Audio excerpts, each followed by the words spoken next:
History remembers conquerors, but sometimes it also remembers the kings who stood against them. When Mehmed II conquered Constantinople in 1453, the world changed. Yet in Central Europe, another young ruler was rising. A king shaped by war, revenge, and destiny. His name was Matthias Corvinus, and his story runs parallel to Mehmed's shadow. Matthias was born on the 23rd of February 1443 in Transylvania. He was not born a king. He was born a soldier's son. His father was John Hunyadi, the very man who stopped Mehmed's army at Belgrade in 1456. That victory became legend. But it came with a cost. John Hunyadi died shortly after the siege. The Ottoman threat remained alive. And young Matthias grew up knowing one truth: the Ottomans would return. His early life was harsh. His father died. His elder brother was executed. He himself was imprisoned by political rivals. Then fate turned suddenly. In 1458, the Hungarian nobles gathered. They made a bold decision. They crowned a 14-year-old boy as king. That boy was Matthias Corvinus, the first non-royal noble to become king of Hungary, a child king, ruling in the age of Mehmed the Conqueror. The year 1458 brought immediate pressure. Ottoman forces captured Golubak Fort in Serbia. Matthias responded with quick raids across the border. Small battles, but important messages. He was young, yet he was not afraid of the empire that took Constantinople. Then came the disaster. On June 29, 1459, the Ottomans captured Smederevo. Serbia fell completely. Hungary's southern shield collapsed. For Matthias, this was personal. His father had defended these lands. Now he had to protect them alone. In 1462, a dangerous alliance formed. Matthias secretly supported Vlad III Dracula of Wallachia, the same Vlad known as the Impaler. That alliance terrified Mehmed II, because Wallachia stood between Ottoman power and Hungary. On the 17th of June 1462, Vlad launched a night attack at Targovishte. His target was Mehmed himself.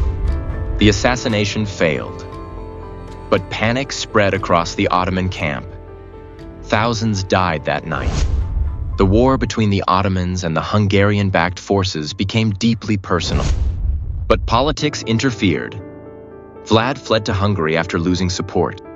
Instead of helping him openly, Matthias imprisoned Vlad. Some say forged letters accused Vlad of secretly dealing with Mehmed. This decision remains controversial to this day. Was it strategy or mistrust? In June 1463, Mehmed II invaded Bosnia. Within weeks, Bosnia collapsed. Its king was executed. Another buffer state vanished.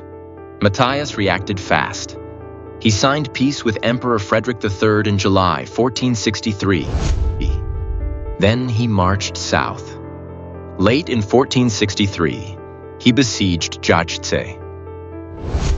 After 3 brutal months, on December 16, 1463, 𝐺HC fell to Matthias. Over 60 fortresses followed. It was a powerful answer to Mehmed's expansion. A message: Hungary would not collapse quietly. In July 1464, Mehmed II personally marched to retake 𝐺HC. This was no small raid. It was a major imperial campaign. Matthias assembled his army along the river Sava. 2 rising giants of the 15th century now stood near each other. No grand battle occurred, but the tension was real. On 24th of August 1464, Mehmed lifted the siege and withdrew. Matthias then crossed the river and advanced further. It was a strategic victory, a rare moment where the conqueror stepped back. Matthias understood something crucial. Europe would not unite against the Ottomans. No great crusade was coming. So he chose realism over pride. Around 1465, He quietly signed peace with Mehmed's envoys. Not surrender, but preparation. Then, in 1468, he agreed to a 2-year truce. The death of Skanderbeg weakened resistance in the Balkans. Matthias shifted focus to Bohemia and internal reforms. This was the mind of a strategist, not a reckless warrior. Peace never lasted long. In January 1474, an Ottoman raid devastated Hungarian lands. Cities burned. 16,000 people were taken prisoner. Matthias returned to war.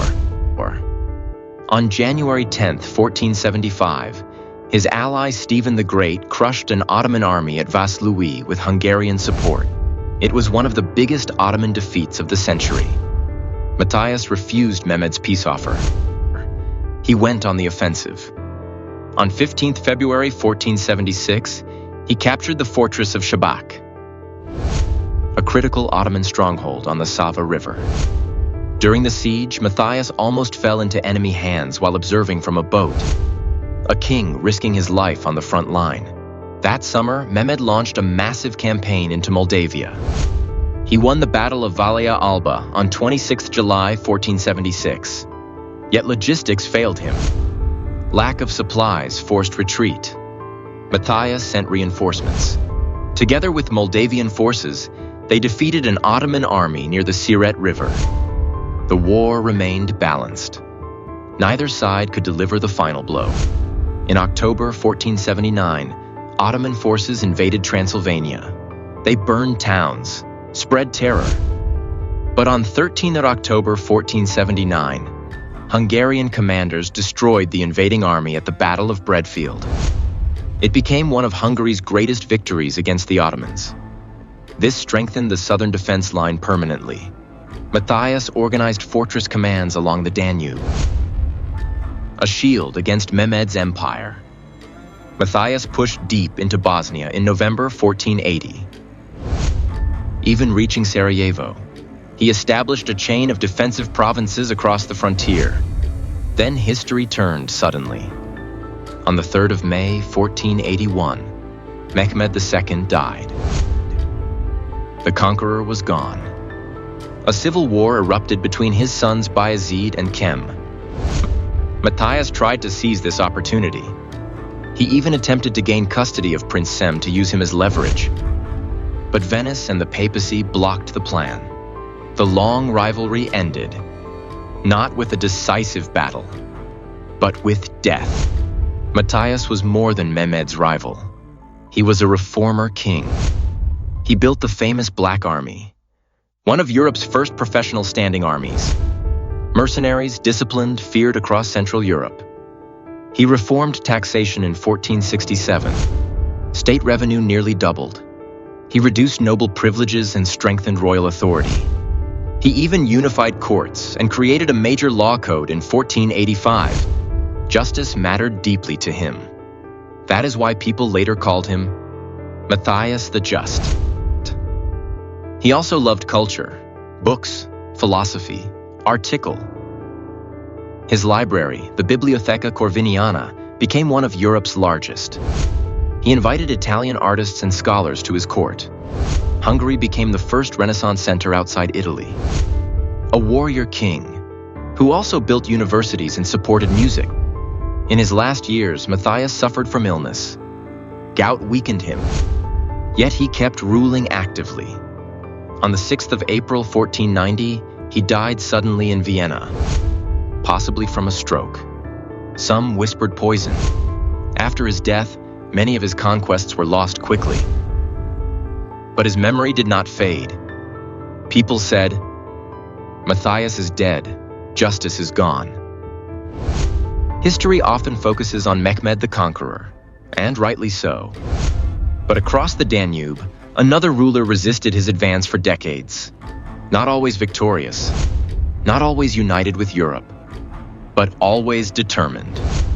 Matthias Corvinus became a symbol of resistance, reform, and strength.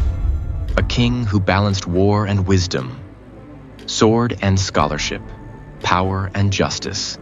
His rivalry with Mehmed II shaped the fate of Central Europe. Without Matthias, the Ottoman push into Hungary might have come much earlier. Two giants lived in the same century. One conquered Constantinople. The other defended Europe's gates. Their paths crossed through battles, alliances, and strategy. They never fought in one single legendary duel, yet their long struggle defined an entire era.